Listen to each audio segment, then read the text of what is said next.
Hey, welcome to the weekly wrap only on KENS 5 Plus. I'm your host, Audrey Castoreno, where we're telling you all of the big stories that we had from this week and getting you caught up so you can take part in those water cooler conversations.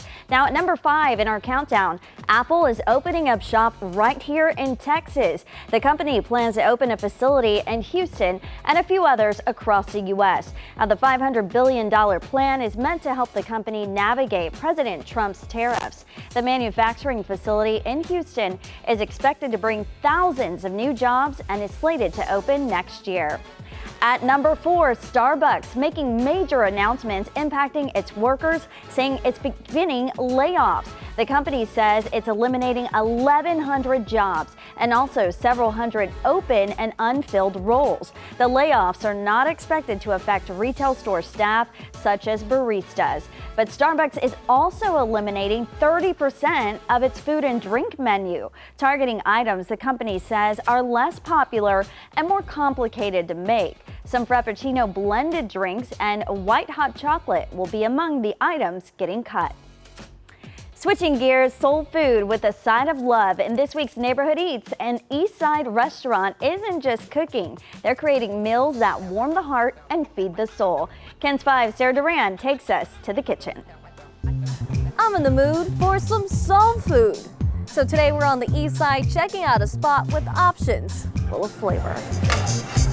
And a whole lot of heart. What makes Tony G's the best soul food in San Antonio? Let me tell you that's easy. There's one word that describes that right there, and it's called love. Seasoned with care and fried with grace. Tony G's is that place. Joining me now is Errol Graham, the executive chef of Tony G's Soul Food. Thanks for hanging out with us today. Well, no problem. I'm glad to be here. Tell me how you got started. Yeah, so Tony G's got started by Tony Gradney, of course, who was the owner. He approached me one day when we were doing a function. He said, "So, Chef Errol, do you cook soul food?" And I said, "Tony, I can cook anything that has a recipe."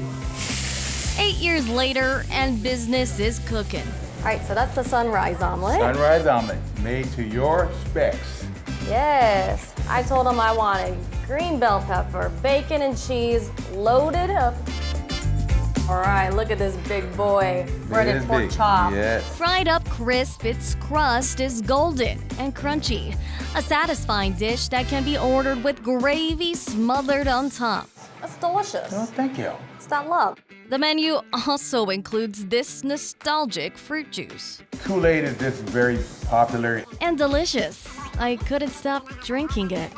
I promise I was still listening, but after the first sip of Kool-Aid, I transported to my childhood. And then reality set back in. And she hasn't stopped since she just sucking that Kool-Aid right on down. And she's done. It's good. Chef Errol, where can people find you? We're located at 915 South Hackberry. All right, perfect. You heard the chef. Check him out. All right, come see me. Wow, that looked amazing. Definitely gonna have to check them out on the East Side. The weekly wrap is back after this. The heart of KENS 5 News is our people. People who've earned the trust of our community through years of experience, community connection, and showing up when it matters most. The reporters and anchors at KENS 5 News are the most experienced team in town, consistently delivering the important news you need. They're the people you're familiar with, the people you trust. KENS 5 News, proud to be San Antonio's own. Go ahead. Take a look at the faces of San Antonio's own. When you look into their eyes, you see passion, you see hard work, you see familia. Generations of people who embody a rich culture of respect, honor, and originality. We're all in San Antonio, but more importantly, San Antonio is in us. It's what makes us special. It's why we're proud to be San Antonio's own. I think we're very cute. Yeah, I think we need to send out a Christmas card like this. Yeah, let's do that. Dollar Jill. If you can't get into the market, it's okay. Renting is fine. I wonder how Serena is feeling. That's a really good question. No one's asked me that yet. You're 70 years old? 70, yeah. I'm 21.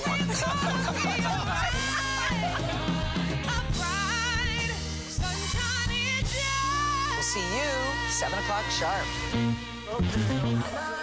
Talked to this police officers, and she told me to call Ken 5. Every week, Ken's 5 is looking out for San Antonio's own. The next day after you left, they sent a professional AC guy, and my AC's working now. If you've been wronged by someone, It was shocking. Clearly something went wrong. or a business, I couldn't believe it was happening. just call Ken's. Weekdays at 6, only on Ken's 5. I got my vehicle back. I'm rolling again, so call Ken 5 to help you if you need help too. Yeah, I was born and raised here in San Antonio, Texas, born at Lackland Air Force Base. I grew up on the west side, and I'm a military brat, so I kind of followed my dad around the world. I embrace multiple cultures. We're living here in San Antonio, it's the Hispanic culture. Growing up, it was the Filipino culture. I'm constantly seeking new adventures and love hopping on my bike to find one. Learned from some of the best, Paul Morales and Bill Taylor growing up. Those forecasts kind of inspired me to become a meteorologist. I mean, everything here is home. Welcome back. At number 3 in our countdown, the Vatican offered a new update on Pope Francis, saying he's been able to get out of bed and eat on his own, but is still in critical condition. This comes after the news that the pontiff's health improved slightly since being admitted to a hospital in Rome with a serious respiratory illness. Pope Francis was able to resume some work while undergoing care. According to the Vatican, the kidney issue was discovered over the weekend is not causing much concern. Hasn't had any further respiratory crises. He has been able to reduce the amount of oxygen flow when he was using the nasal tubes. Many around the world are continuing to pray for his recovery and healing. And at number 2, federal workers are facing mixed messages from the Trump administration and the Department of Government Efficiency. So Elon Musk sent an email asking them to list their accomplishments over the past week or face termination. But following pushback from some federal agencies, a new memo from the administration's Office of Personnel Management leaves it up to the individual agencies as how to proceed. Some, including the Department of Defense, Justice, and DHS, told employees not to respond to the email, while others, including transportation and education, were told to comply. An invasion, I feel like. We already have a chain of command that we follow that know what we do every day. CBS has learned the Office of Personnel Management has asked at least some agencies to start tracking how many probationary or newer employees have been fired and how many employees took that buyout offer earlier in the month. And love them or hate them, there is something fascinating about reptiles. Snakes, lizards, turtles, well, they fill up the cases at Replandia in Johnson City. Our Barry Davis is getting up close and personal with all of them in this week's Texas Outdoors. Venomous reptile is like a firearm or a car or a motorcycle. You can potentially get yourself hurt if you're not careful. I guess that's why I'm so freaked out about them. But at Reptilandia, it's not really about venomous snakes. Every animal is beautiful when you see why it is, what it is, and if it's displayed, and if you display it in a way that you can appreciate it. You'll appreciate these displays. They're cool. Quetzal Dwyer knew from the time he was a little boy he loved reptiles. That love has taken him literally around the world. When I knew that it was what I wanted to do professionally was after I lived and worked in Canary Islands. From there, Dwyer opened and ran a similar facility in Costa Rica for 18 years. I strayed away from trying to do reptiles as a career because I didn't want to lose the passion and the sensitivity to it, but I figured out a way to make it work. His passion has turned into a fascinating exhibit in the most unlikely of places. There are 60 different species of reptiles here, from the largest of the large. That thing's massive. Yeah, this is a green anaconda. To lizards that are so docile, you can literally feed them by hand. I saw lizards I didn't even know existed. But the best part of Reptilandia, at least for Dwyer, is this: sharing and teaching young people like Lana Trotter about reptiles. And, you can hold him for a second. Okay, you see how heavy he is? Oh, wow. I've never hold a turtle before. Dwyer took Lana on a tour through the whole place. It was fun to watch. When he was done, I had to see all the venomous snakes. Well, a venomous reptile is like a firearm or a car or a motorcycle. You can potentially get yourself hurt if you're not careful. I would never risk it. And Dwyer explained my fear, but fascination with a really good analogy. Kind of like the logic of a horror movie. People spend more time in the reptile house in zoos than anywhere else. There's nothing to be scared of at Reptilelandia. Everything is very secure. And when you come, plan on being here for a while. I don't know about that one, but it seems cool if you're into that. Stick with us. We're going to be right back.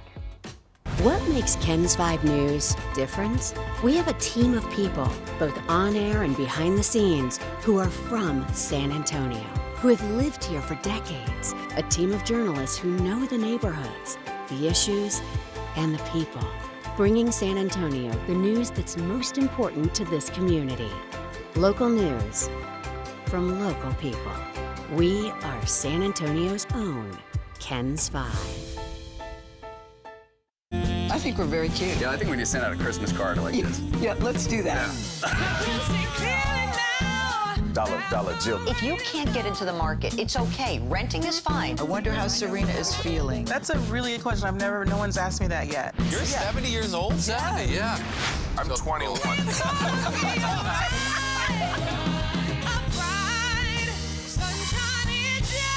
We'll see you 7 o'clock sharp. My name is Sue Kalberg, and I am a journalist for KENS 5 for 22 years. I think it's been an awesome privilege to be able to work in the town that I grew up in. My uncle, Rex Stanley, was the very first guy hired at KENS 5. From the beginning, I said, you can get paid for that? Let me in. It fills my heart to be a part of the KENS family, because the KENS family is the San Antonio family. I am San Antonio's own Sue Kalberg. Talked to this police officer, and she told me to call KENS 5. Every week, KENS 5 is looking out for San Antonio's own. The next day after you left, they sent a professional AC guy, and my AC's working now. If you've been wronged by someone, It was shocking. Clearly something went wrong. or a business, I couldn't believe it was happening. just call KENS. Weekdays at 6, only on KENS 5. I got my vehicle back. I'm rolling again, so call KENS 5 to help you if you need help too. Born and raised on the northwest side of San Antonio, Texas. Generations of my family have been from this part of Texas. I have Fiesta roots, I have Spurs roots, I have Texas Fighter roots. Played basketball at Clark. Basketball was a huge part of my life for 16 years. My comfort dish, a plate of chilaquiles with salsa verde. I grew up watching KENS 5. I am who I am because of this beautiful city. I hope that they can find a sense of pride knowing that their creation is helping deliver them the most important news of the day. I'm Alicia Nieves, and I'm proud to be from this beautiful city. Welcome back to the weekly wrap. For this week's Quick Hits, reporter Meredith Haas talks viruses and why you should eat more yogurt. Take a look.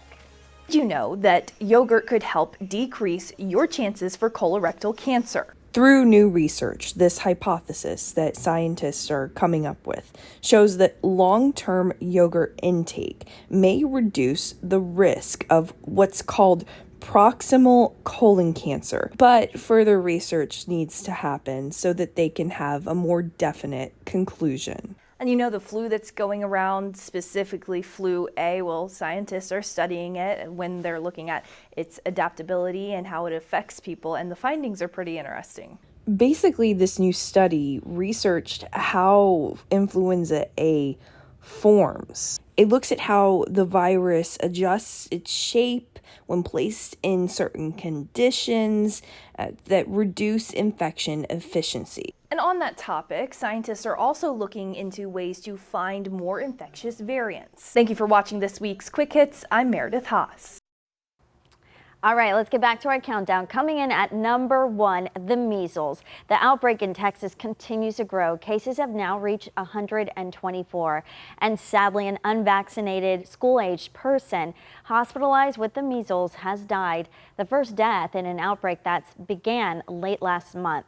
Local health officials are still on high alert as measles cases rise. The city of San Antonio and Metro Health are spreading the word about the potential measles exposure from Valentine's Day weekend. They say an infected person from Gaines County visited San Antonio and surrounding areas, including the Riverwalk and Buc-ee's. Health officials are now stressing the importance of vaccination and education. It is still a cause for concern because It's a highly contagious infection, can spread rapidly among the unvaccinated populations. It's not just a little rash illness. It can be dangerous, especially for babies and young children. 9 out of 10 unvaccinated, unprotected individuals coming in contact with this virus will get the disease. And San Antonio's Metro Health says they are prepared to roll out mass vaccination events if necessary, but they have not reported any confirmed cases within the city of San Antonio. All right, that's it for our countdown. Thanks for joining us this week in our episode of Weekly Wrap only on KENS 5 Plus. We'll see you next week with all your other top headlines. Bye, guys.